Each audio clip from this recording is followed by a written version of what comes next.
हाँ, तो स्टूडेंट्स अभी हमने डिस्कस किया था गैल्वेनिक सेल। इसमें E cell equals to E R minus E L और E not cell equals to E nought R minus E nought L under the standard conditions.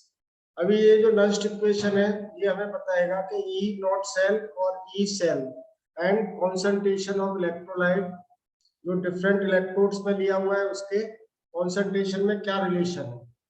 तो for example अगर हमारे पास ये सेल है suppose Zn solid, same cell ले रहे हैं अभी हम ZnSO4 and this is in aqueous state. इसका कॉन्सेंट्रेशन सपोज C1 है सेपरेटेड बाय सॉल्ट ब्रिज और ये CuSO4 aqueous concentration C2 Cu solid.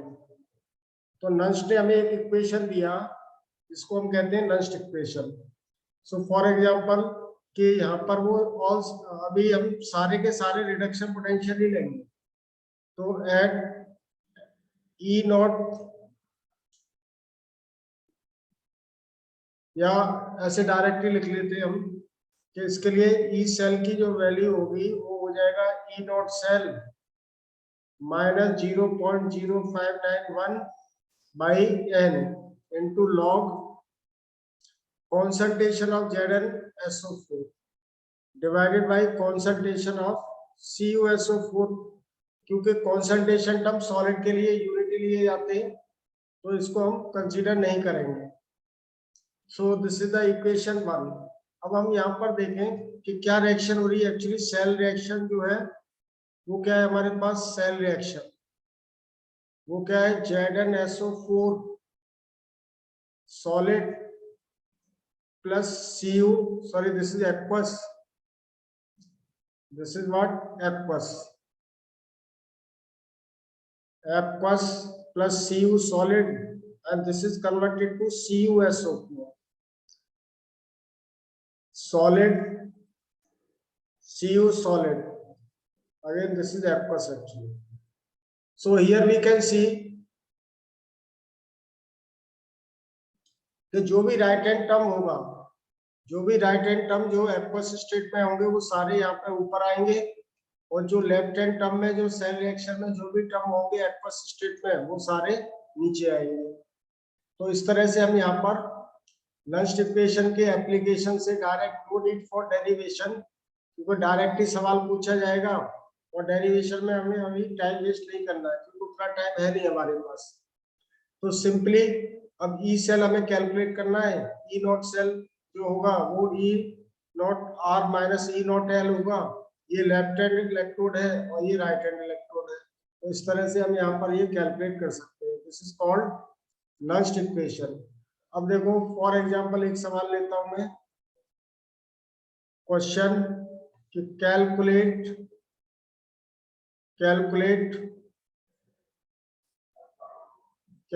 the EMF, calculate the E cell for the following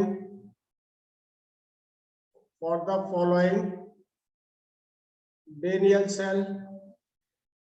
इसके लिए हमें कैलकुलेट करना है। तो Daniell cell क्या दिया हुआ है यहाँ पर देखें कि Zn solid is converted to ZnSO4 aqueous separated by salt bridge, CuSO4 aqueous separated by Cu solid। इसका जो कॉन्सेंट्रेशन है वो ZnSO4 का जो दिया हुआ है वो हमें दिया है 10⁻⁻²m। इसका कॉन्सेंट्रेशन CuSO4 का दिया है हमें 10⁻⁻6m सपोज। और E नॉट जो दिया हुआ है वो Zn2 पॉजिटिव ऑब्लिक Zn ये दिया हुआ है -0.76 वोल्ट। और E not for Cu2 positive oblique Cu solid ये जो दिया हुआ है वो +0.34 वोल्ट। तो आपको कोई भी सेल दिया हुआ है उसके लिए ई नॉट की वैल्यू जो दी हुई है उससे हम ओवरऑल पहले क्या कैलकुलेट कर लेंगे E cell. So EMF of the cell क्या हो जाएगा, सॉल्यूशन देखें कि ई नॉट सेल की वैल्यू पहले कैलकुलेट करेंगे E nought R minus E nought L, और ये वैल्यू होगी ई नॉट आर क्या है, copper electrode plus 0.34 volt minus, अब ई नॉट एल की वैल्यू क्या, वो नेगेटिव दी हुई है, तो नेगेटिव नेगेटिव पॉजिटिव हो जाएगा, दैट विल बिकम 1.10 वोल्ट। तो ये हमने कैलकुलेट कर लिया ई नॉट सेल। अब डायरेक्टली अप्लाई कर देंगे Nernst equation, applying Nernst equation, applying Nernst equation. तो नस्ट इक्वेशन क्या है हमारे पास, E nought E cell equals to E cell is equals to E not cell minus 0.0591 by n into log concentration of ZnSO4 divided by concentration of CuSO4। तो अब हम यहाँ पर देखें कि n की वैल्यू क्या है। अगर हम सेल रिएक्शन देखेंगे तो वो Zn2 positive, Zn solid is converted to Zn2 positive ions by loss of 2 electrons and CuSO4 is converted to Cu solid by gain of 2 electrons। तो देखो रिएक्शन लिख लो, cell reaction simply. So what is the cell reaction, cell reaction Zn solid plus Cu2 positive ions, यानी Cu copper sulphate एक ही बात है, तो this is converted to Zn2 positive या ZnSO4 प्लस कॉपर सॉलिड। तो how many electrons are transferred, n की वैल्यू कितना है यहाँ पर, 2 इलेक्ट्रॉन ट्रांसफर हो। अब ई सेल जो हो जाएगा वो आपका होगा 1.10 माइनस 0.06 ले लें इसको सिंप्लीफाइड, 0.059 को आप 0.6 भी ले सकते हैं, divided by 2 into log Zn2 positive ion का कॉन्सेंट्रेशन कितना दिया हुआ है, इसमें दिया 10 पावर माइनस 2 और इसका 10 पावर माइनस 6। तो देखो क्या वैल्यू हो जाएगी, 10 power minus 2 divided by 10 power minus 6। So E cell will become equals to how much, 1.10 minus 0.06 divided by 2, और ये 10 पावर 6 ऊपर जाएगा नेगेटिव तो पॉजिटिव हो जाएगा, 10 power minus 6 positive minus 10 power minus 2, ये ऊपर जाएगा तो प्लस हो गया, इसमें से -2 को माइनस करेंगे तो 10 पावर 6 सॉरी 4, 10 पावर 6 का और 10 पावर 4 का जो लॉग होगा वो कितना होगा, 4 होगा, तो इसको हमने 4 से मल्टीप्लाई कर दिया। सिंस लॉग, यहाँ पे लिख लो log 10 power 4, 10 power 4 equals to 4, और ये लॉग की वैल्यू आपको दी हुई होगी सवाल में, जो भी आपका सीबीएसई का सवाल होगा या किसी भी एग्जाम का होगा तो वहां पे लॉग की वैल्यू वो देगा। तो ये कितना हो गया, डिवाइडेड बाई 2, तो ई सेल की वैल्यू क्या हुई 1.10 माइनस, अब 2 से इसको मल्टीप्लाई करेंगे तो 0.12 हुआ, 6 2 या 12, अब ये हमारे पास 1.10, तो ये वैल्यू कितनी हो गई 8 या 9 बच्चा यहाँ पर 8, और ये कितना हो गया 0.88 वोल्ट। अब देखो अगर यहाँ पे कॉन्सेंट्रेशन लेफ्ट साइड में ज्यादा है, अगर हमारे पास ये जो वैल्यू है वो लेफ्ट साइड में, अगर सेल का कॉन्सेंट्रेशन लेफ्ट साइड में कॉन्सेंट्रेशन ज्यादा है, ये नस्ट इक्वेशन अभी सवाल में देखा हमने, ये 10 पावर माइनस 2 है, दिस मोर वैल्यू और दिस इज लेस वैल्यू, तो ओवरऑल जो ईएमएफ होगा वो ई डॉट सेल से कम आएगा। अगर ये वाली वैल्यू ज्यादा है और ये वाली वैल्यू कम है तो ओवरऑल ई सेल की जो वैल्यू होगी वो ई नॉट सेल से ज्यादा होगी, वो हमें इक्वेशन देख करके ही पता चल रहा है। इस तरह से देख ले हम, ये एक सवाल हो गया, तो इस पे और भी सवाल करेंगे, मैंने ये तो एक एग्जांपल के तौर पर लिया है। एक मैं पूरा असाइनमेंट बना के दूंगा, उसको सॉल्व करेंगे। अब देखें कि रिलेशन बिटवीन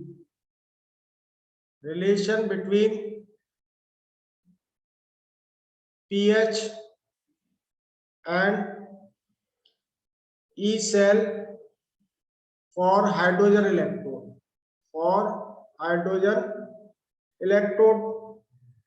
तो ये वाला रिलेशन हम देखते हैं, सिंपल है, वही हम इक्वेशन देख लेंगे कि इसके लिए हाइड्रोजन इलेक्ट्रोड,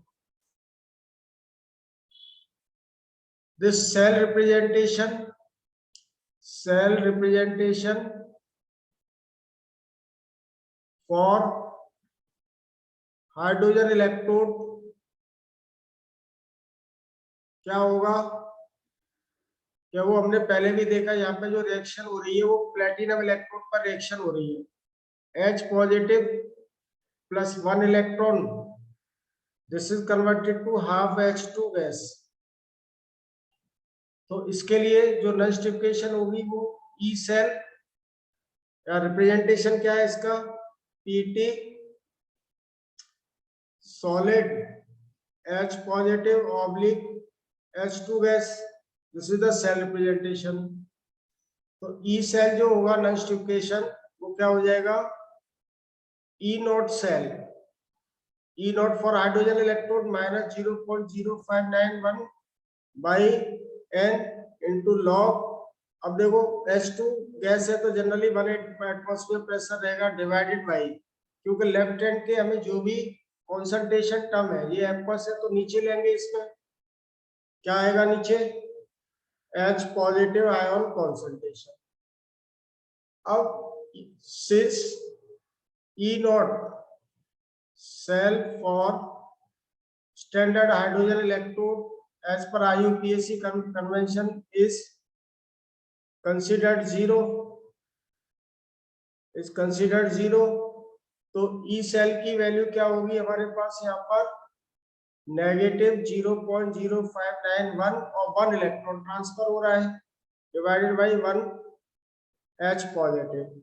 अब सिंस pH इक्वल्स टू क्या है हमारे पास, नेगेटिव लॉग H पॉजिटिव, तो इसको अगर हम दोबारा से रीअरेंज करते हैं इक्वेशन को, तो ये क्या हो जाएगी, plus 0.0591 into log H positive ion concentration, ये H को ऊपर ले गए तो ये ओवरऑल इक्वेशन पॉजिटिव हो जाएगी लॉग में। अब देखो हमें pH के रिलेशन में लेके आना है, तो इस वाले इक्वेशन को हम इस वाले टर्म को, इस होल टर्म को नेगेटिव से मल्टीप्लाई कर दें 2 बार, तो ओवरऑल इक्वेशन सेम रहेगी। तो क्या है हमारे पास, E cell becomes equals to, negative term यहाँ ले लिया, एक नेगेटिव यहाँ, ओवरऑल कोई फर्क नहीं पड़ा, into log H positive, this whole term, इसमें कोई ओवरऑल इफेक्ट नहीं हुआ, तो ये टर्म हमारा क्या बन गया, इधर देख लें, this term negative 0.0591 log H positive क्या हो गया, ये pH वैल्यू, तो E cell will become equals to negative 0.0591 into pH। तो ये pH का रिलेशन आ गया, हम इस तरह से pH कैलकुलेट कर सकते हैं या E cell कैलकुलेट कर सकते हैं। फॉर एग्जांपल हमें pH वैल्यू दिया हुआ है,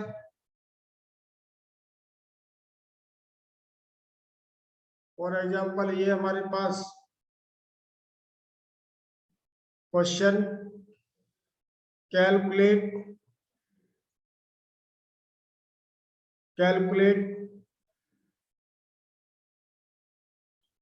the E cell for the following hydrogen electrode, ये हाइड्रोजन इलेक्ट्रोड दिया हुआ है, दैट इज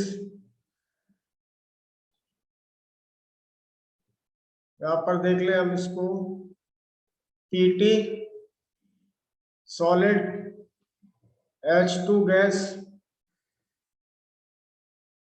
सॉरी H2 तो क्या बाद में लिबरेट होगा, H positive oblique H2 gas, और pH हमें दिया हुआ है सपोज 2। एट pH 2 पे हमें इसको कैलकुलेट करना है। तो सॉल्यूशन देखें इसका, सिंपल सॉल्यूशन, सॉल्यूशन क्या हो जाएगा, that is since we know E cell equals to what, minus 0.059 को हम 0.06 ले सकते हैं, या ये जो देगा ना आपको RT बाई F की वैल्यू है, this is RT by F equals to कितना है 0.0591, या वो ऐसे इसको दे देगा 0.06 क्वेश्चन में। तो RT बाई F से हमें कंफ्यूज नहीं करना है, ये जो 0.059 वैल्यू है ये RT अपॉन F की वैल्यू है जो इस वाले इक्वेशन में आ रही है, इस वाले इक्वेशन में। So this is the value of R is the gas constant, T is the temperature in Kelvin, और F is the Faraday constant. Faraday constant की वैल्यू कितनी होती है 96500 coulomb, 1 Faraday is equals to, तो E cell की value क्या हो जाएगी इनटू पीएच की वैल्यू दिया हुआ है यहाँ पर, पीएच कितना दिया है 2, so directly we can calculate that is the into 2, so E cell will become equals to how much 0. -12 हो जाएगा। ये इस तरह से डायरेक्टली हम कैलकुलेट कर सकते हैं डायरेक्ट फॉर्मूला अप्लाई करके। तो ये एक बात हुई। दूसरा और देखें हम, एक और रिलेशन में डिस्कस करता हूं, relation between equilibrium constant and E not cell. तो ये क्या आएगा, ये देखो कि अगर इक्विलिब्रियम हो गया इसका मतलब सेल ने काम करना बंद कर दिया। तो हम यहाँ पर देख सकते हैं कि एट इक्विलिब्रियम स्टेट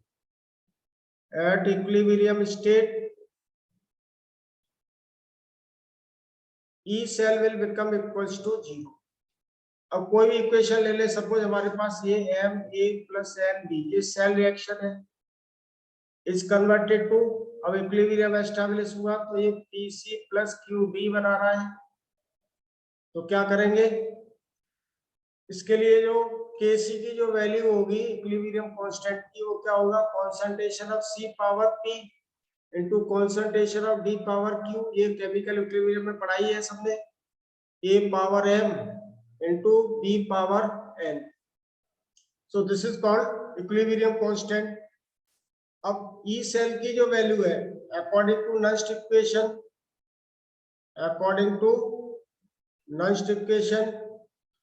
इक्वेशन इसके लिए लिख लेंगे हम, वो क्या हो जाएगा, देखो कि E cell is equals to E not cell. कोई भी सेल दिया है उसके लिए अगर हाफ सेल के पोटेंशियल्स दिए हुए हैं तो पहले हम ई सेल कैलकुलेट कर लेंगे, E not cell equals to E nought R minus E nought L. तो ये 0.0591 divided by N into log. अब इसके लिए यहाँ पर C power P, D power Q divided by A power M and B power N। So at equilibrium state we can say, at equilibrium state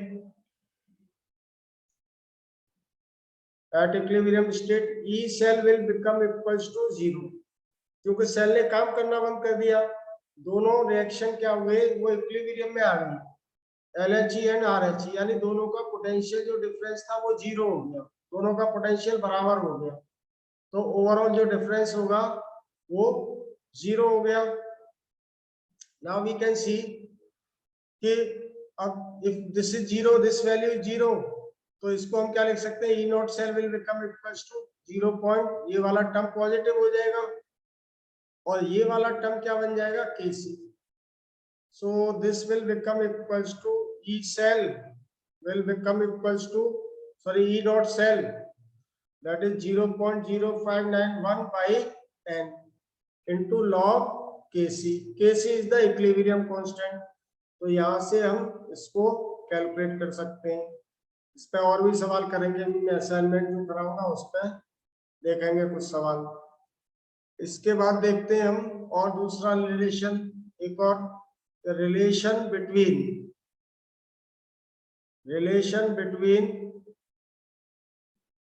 delta G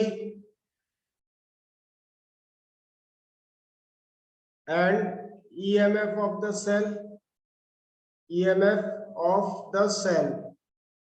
delta G क्या है? Gibbs free energy.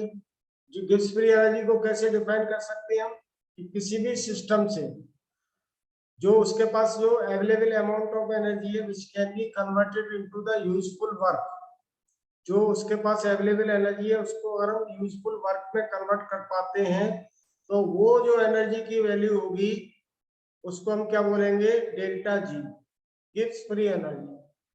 तो ये Gibbs ने equation दी, delta G equals to क्या होगा? Minus NF E of the cell. अब यहाँ पर देख लें हम कि डेल्टा जी क्या है?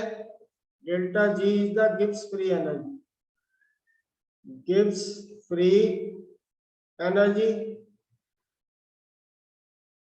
एंड n क्या है? Number of electron transfer, number of electrons transferred.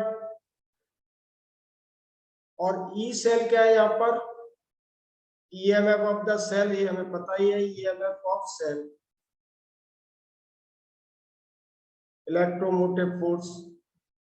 And F is the Faraday constant, F is the Faraday constant. इसकी वैल्यू मैंने अभी आपको बताई थी कि 1 फैराडे इक्वल्स टू 96500 कूलम, ये इसकी वैल्यू।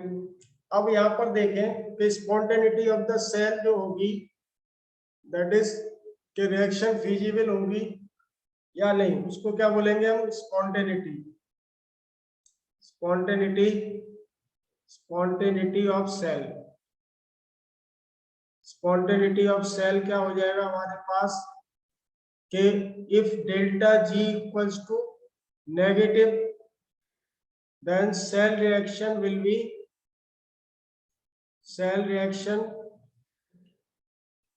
be spontaneous, यानी सेल काम करेगा स्पॉन्टेनियस। जो भी उसके पास अवेलेबल एनर्जी है उसको हम वर्क में कन्वर्ट कर पाएंगे। तो ये वाली वैल्यू कब होगी? फर्स्ट थिंग के if delta G equals to negative then E cell must be equals to positive, तभी हमारे पास ये वाली वैल्यू क्या आएगी? नेगेटिव आएगी ओवरऑल। अगर डेल्टा जी की वैल्यू नेगेटिव है तब ये रिएक्शन क्या होगी? Spontaneous. If delta G equals to positive then cell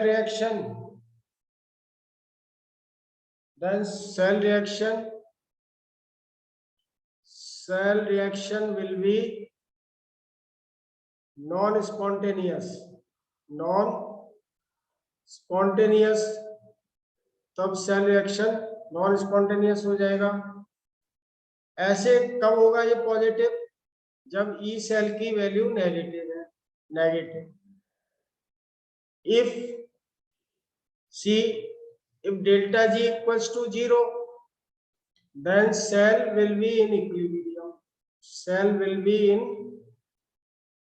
equilibrium state.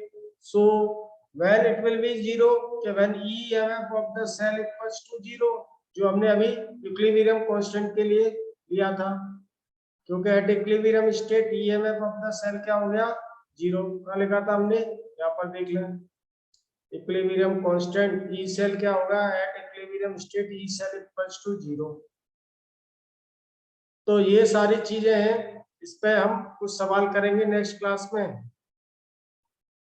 एक सवाल इसमें न्यूमेरिकल आ सकता है आपके, ये एक सवाल तो आएगा ही, ठीक है ना, वो न्यूमेरिकल हो सकता है या फिर किसी भी तरह का इसके एप्लीकेशंस का हो सकता है, इलेक्ट्रोकेमिकल सीरीज के एप्लीकेशन भी एक बार डिस्कस करेंगे पूरे हाफ एन आवर के क्लास में। Okay then, bye to everybody.